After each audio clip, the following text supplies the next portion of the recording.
Impact Hustlers, the podcast on entrepreneurs and changemakers that are creating solutions to the world's biggest problems. Impact Hustlers is brought to you by Fast Forward 2030 and Real Changers. Visit fastforward.com to learn how to include the global goals into your business model and realchangers.com to find talent and careers with impact.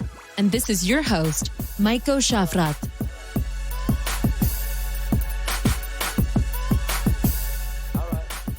In today's episode, I speak to Jenise Lee, founder of Purpicks. Purpicks is what Jenise calls the TripAdvisor for green beauty products, an online reviews platform that helps people navigate the crowded market for organic and non-toxic skincare products. With more organic cosmetic brands popping up all the time, Jenise hopes the website can help people like her make better decisions about which cosmetics to buy. Before starting Purpicks, Jenise started the cosmetic certification label CertClean. She's based in Toronto and joins me today. It's great to have you on the show. Thanks so much for having me. Thank you. How did it all start? How did it start with CertClean? What was CertClean and what was the problem that you first tried to solve with it? Well, I guess I've even more of a background story. I grew up being allergic to peanuts, and back in the day when no one else was allergic, so I had to read product labels to save my life. And then fast forward, a lot of my friends would ask me, hey, Jenise, what do you think of this product? What do you think of this product? Because I could avoid harmful chemicals because I also have a chemical engineering degree and I've been an environmentalist all my life.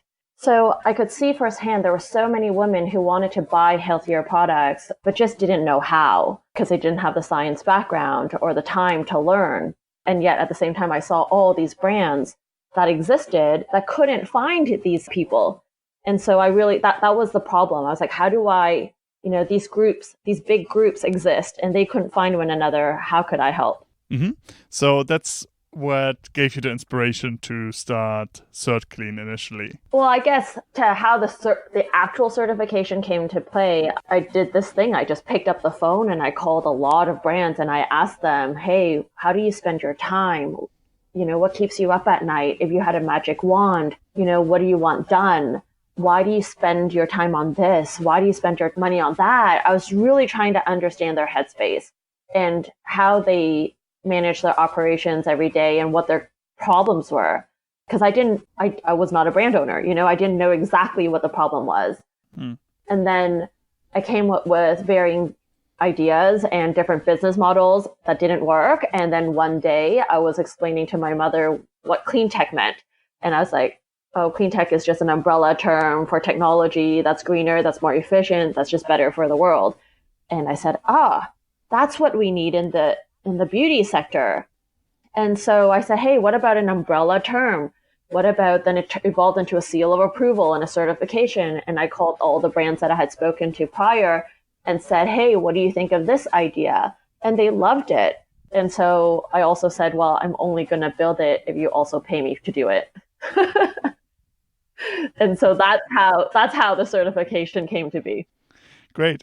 Why isn't it as simple as just buying the products that say organic on them and trusting that? Why was there a need at the time to create something that certifies that? Wasn't there any other certifications, or how would people usually identify these products? That's such a great question. So the term organic is a really, really difficult word because it's a term that we used for food. How that apple was grown, right? How it was, the pesticides or the lack of used to grow it, how it was shipped and how it was transported. It dictates that apple's organic. And then we use that term in the beauty skincare sector. But the difficulty is that the ingredients we use in skincare is not the same as food. Some formulations even if it contains not harmful, it's still not organic. So it's just a really gray area. And then when there's no governance on the term organic in the beauty sector, like there is in the food. So it's governed by advertising laws. If one ingredient is organic, the entire product can be labeled organic. And so the same goes for the term natural. So if shampoo, the main ingredient is usually water, all water-based shampoos can be legally called natural tomorrow. So that's the landscape that I was playing in. So a lot of big brands were saying organic this, natural that. And it's really just greenwashing, and it is confusing to consumers to know what's good and what's not. So yeah, that's why. So CertClean was North America's first certification of its kind, where it's not about its organic content or natural content. It doesn't contain harmful chemicals. Mm-hmm. So how many brands actually achieved the certification? How many did you actually label CertClean in the end? We have about a few thousand products with the certification. Mm-hmm.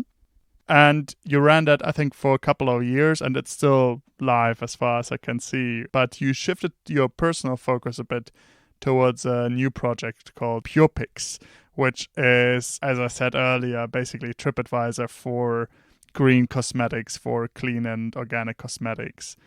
Why did you see the need for that? Why wasn't it enough to have a label, but why did you need like these customer reviews as well? And can you talk us a bit about that transition?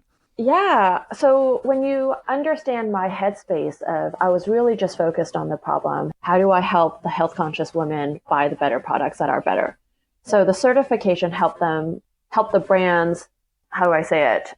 Their sales cycle was really long. They took a lot of time and effort to educate women on ingredients and why the formulation was better.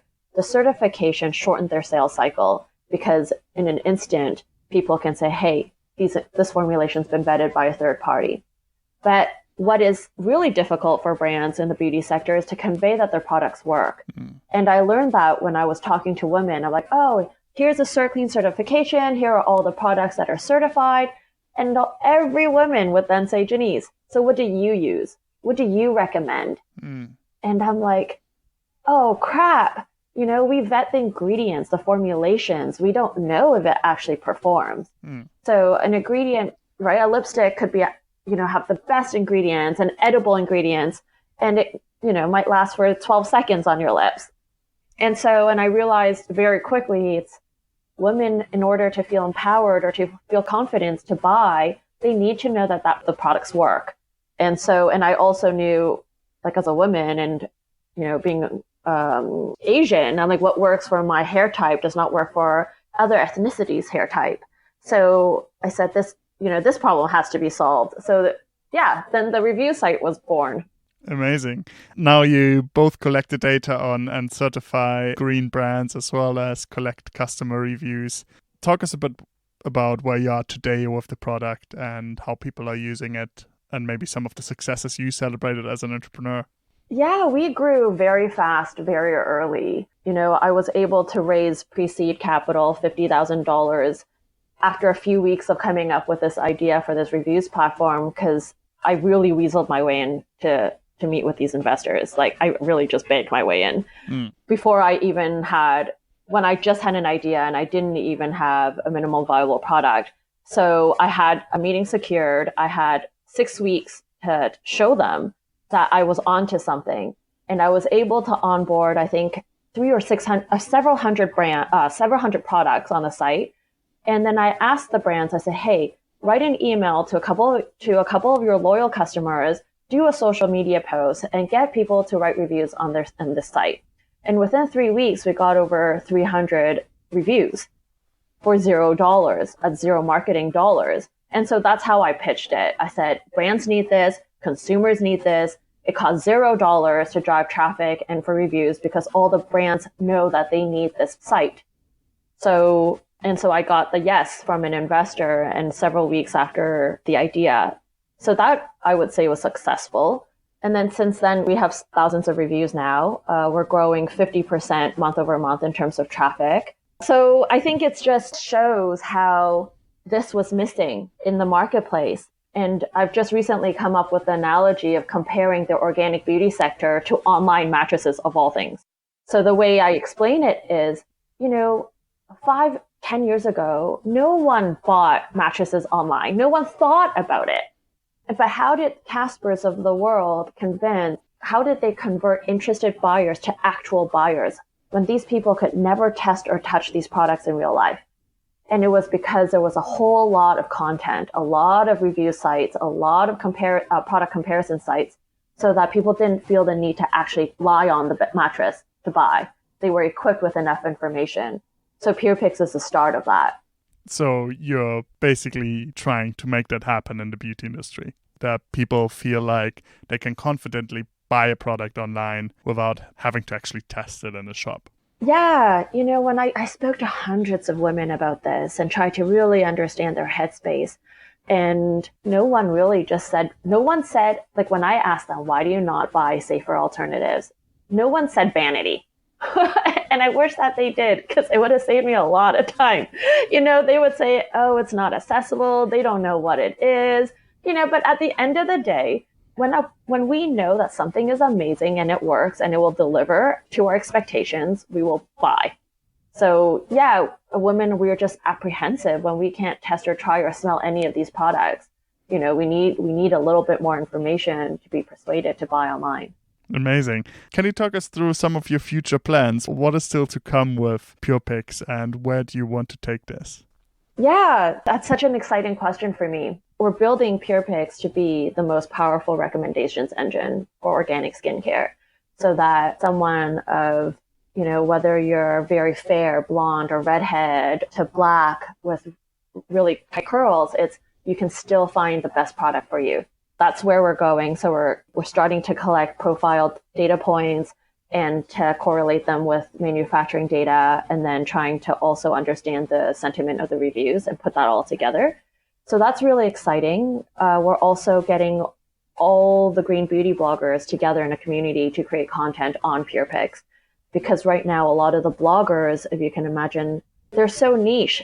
They're really hard to be found as well online. So not only are the brands hard to find online, the bloggers are hard to find online. So we're really just the aggregator. So an aggregator of reviews, aggregator of organic non-toxic beauty products, aggregator of content, and green beauty bloggers. The really exciting thing on the back that we're working on is affiliate links. Are you familiar with affiliate links? Yeah, I think for everybody listening, it's those links that people on the web can use to refer to products and then make a bit of a cut on the sale, I guess, right?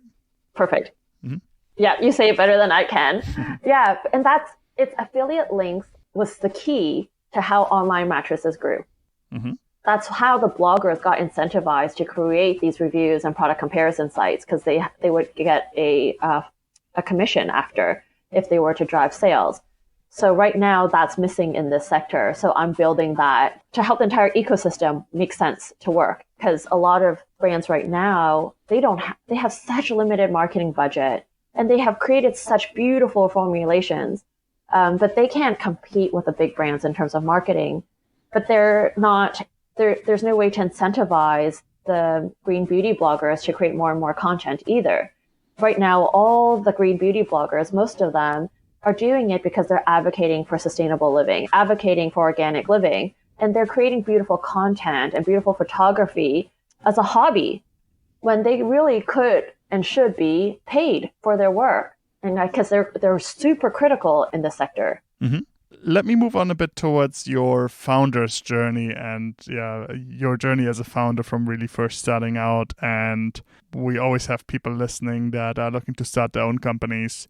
I watched your talk at Tech Toronto online, and you started with the story of when you first started CertClean, actually, your brother died. Yeah. So you went through a period of grief and obviously this very tragic period of your life, and at the same time being a startup founder. Can you talk us through that a bit, how you coped with that? I mean, for most of us, even just being a founder alone is challenging enough, and I can only imagine how challenging it can be in that situation. How did you deal with that situation?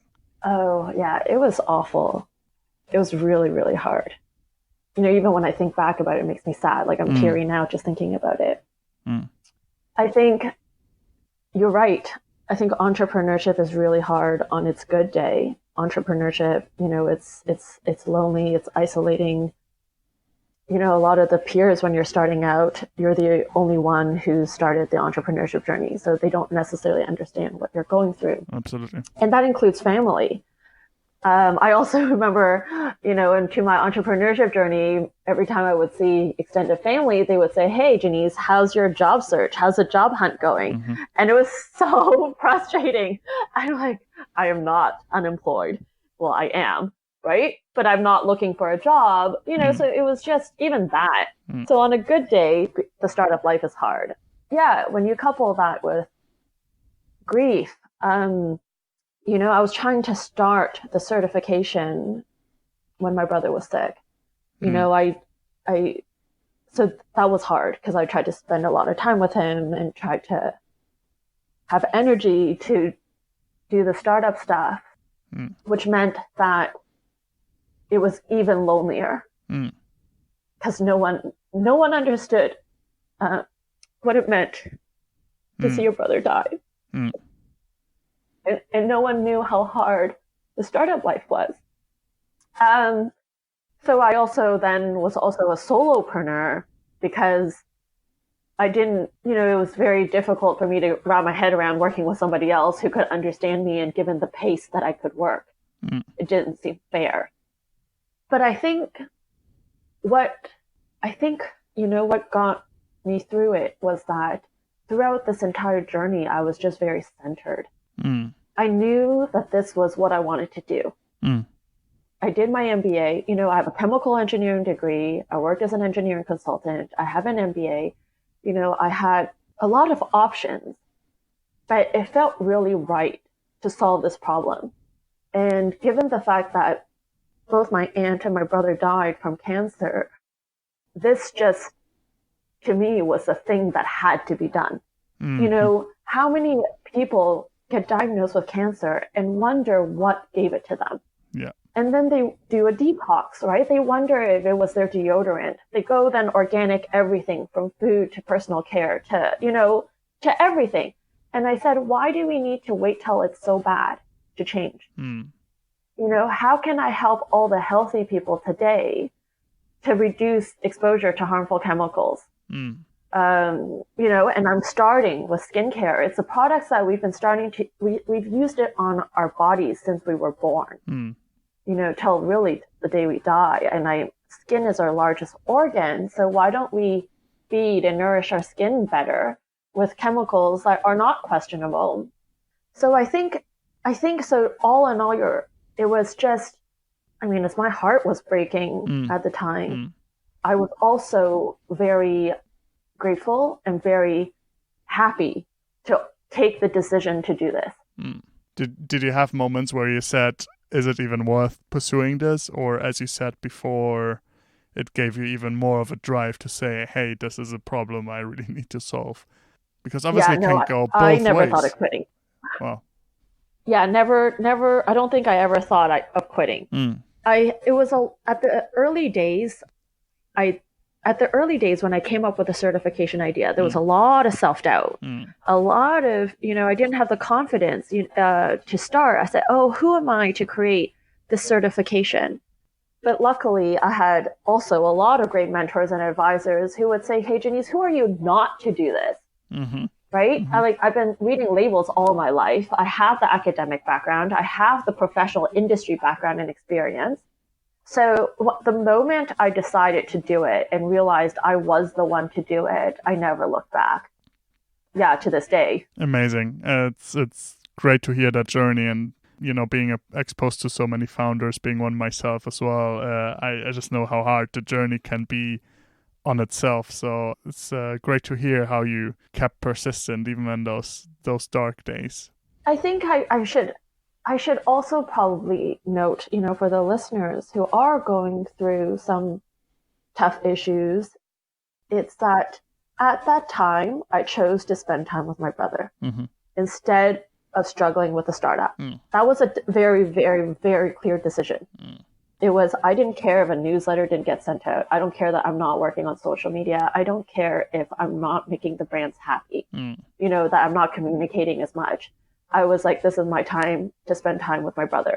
And I think because I made that decision and I still did the best that I could with the leftover time and energy that I had, it felt right.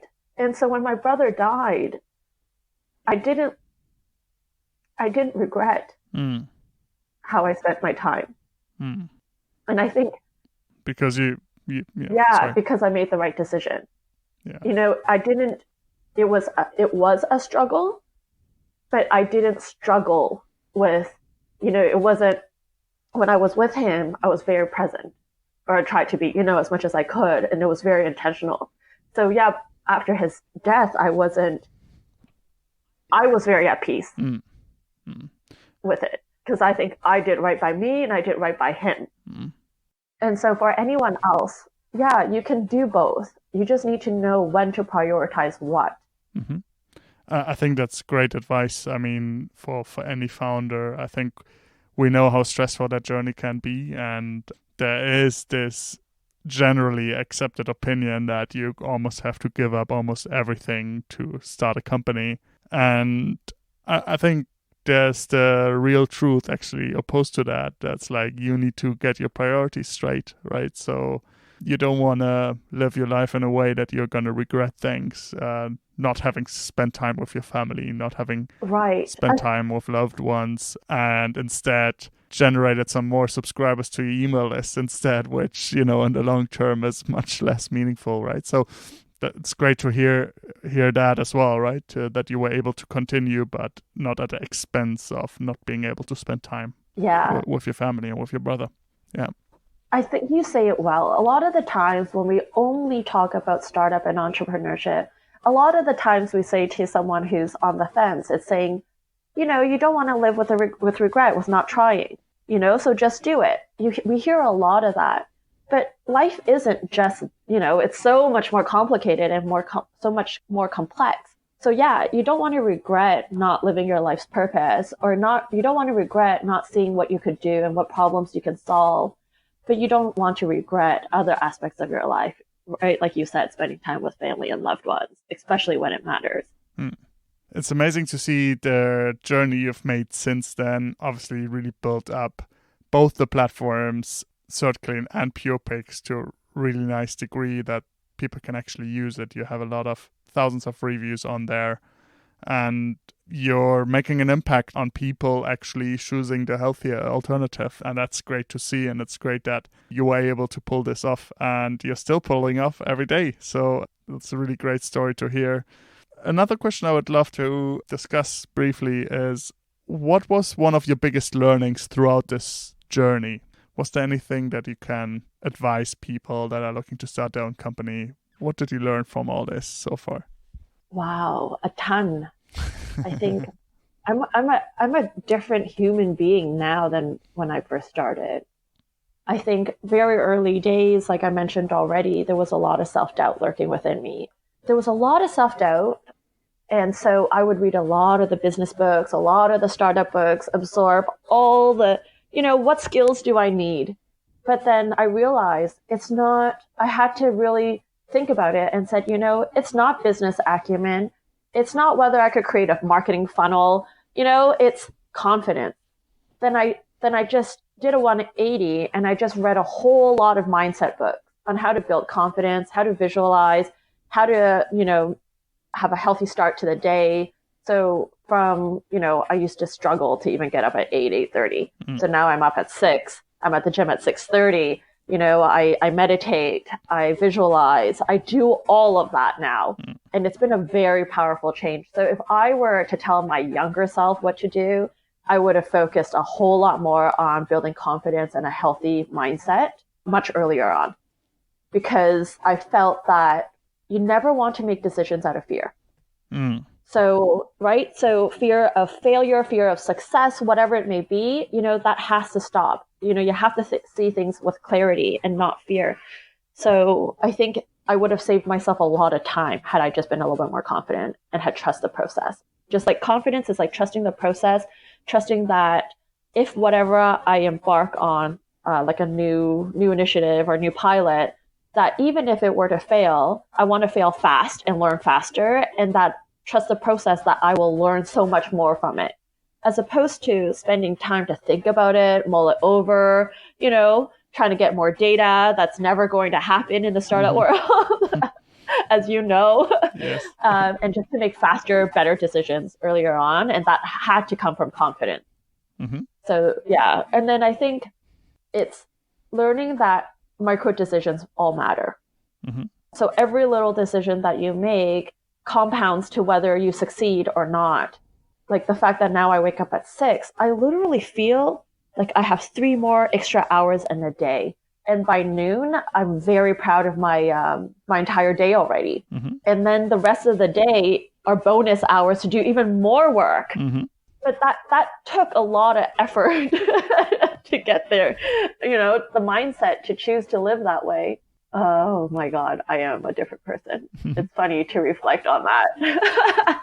So yeah, make really healthy decisions for yourself to grow a really healthy mind, because your brain needs to think and make decisions with a lot of clarity.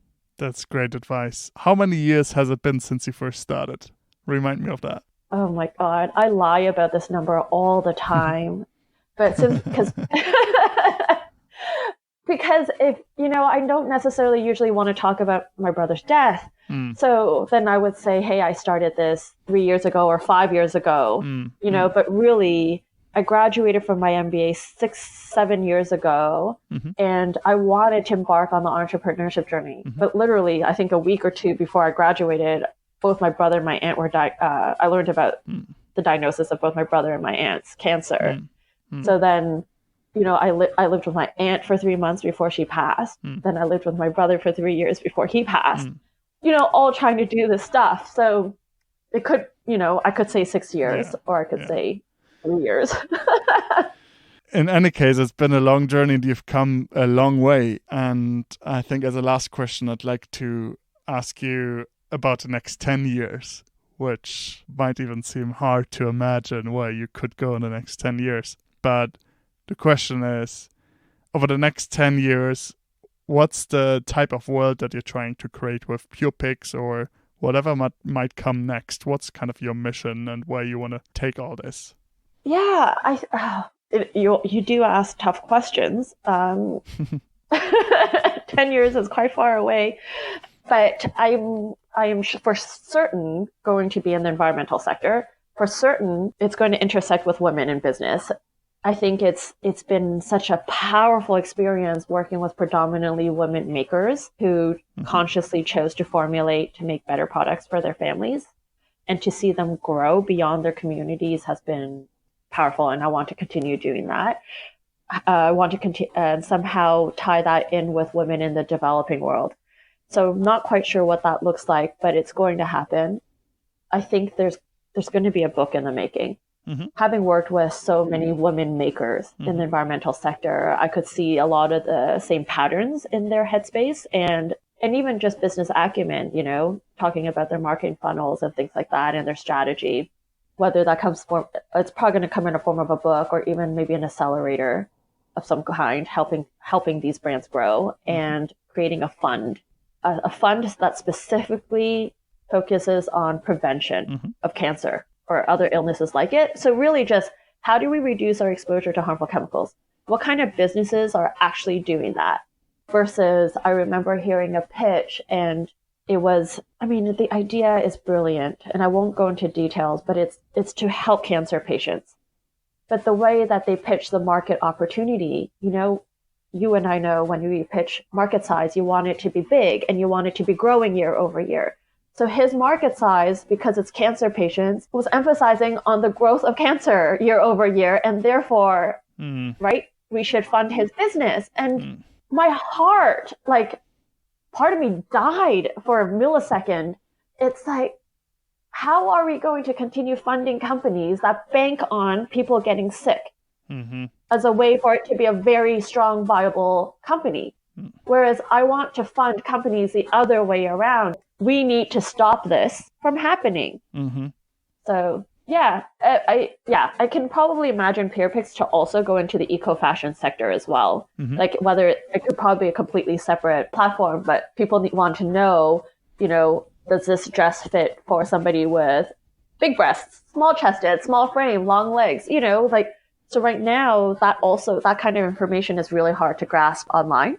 So a lot of women who want to buy fashion online and want to support sustainability, they don't know if it's going to fit. So I want to solve that problem as well. So anything in the eco sector to help people buy at scale for positive impact is where I think you'll see me. Amazing. It's great to listen to this, and it definitely sounds like there's no lack of plans. I think even if you end up doing half of them, you've you will have accomplished a lot. You've already done it. So thanks very much for joining me today. Thanks for sharing your journey as a founder and your very personal story. And it was great to have you on today. Thanks so much for having me and asking me the tough questions. And I think it is important to share that story because a lot of the time as founders and CEOs, it's difficult to be vulnerable, to share that we're not, because we have to always put our badass hat on, Absolutely. And I think it's so, for all the listeners who are starting out, who don't have the money or the time, who have children or who have someone, to care for, it's that my journey was not easy. So I do believe that you can do it too. I do. That's a great way to end. So thank you very much for these words and all the best for your journey. Thanks for joining us. Thank you again. Thank you. This was Impact Hustlers. Impact Hustlers is brought to you by Fast Forward 2030 and Real Changers. Visit fastforward.com to learn how to include the global goals into your business model and realchangers.com to find talent and careers with impact.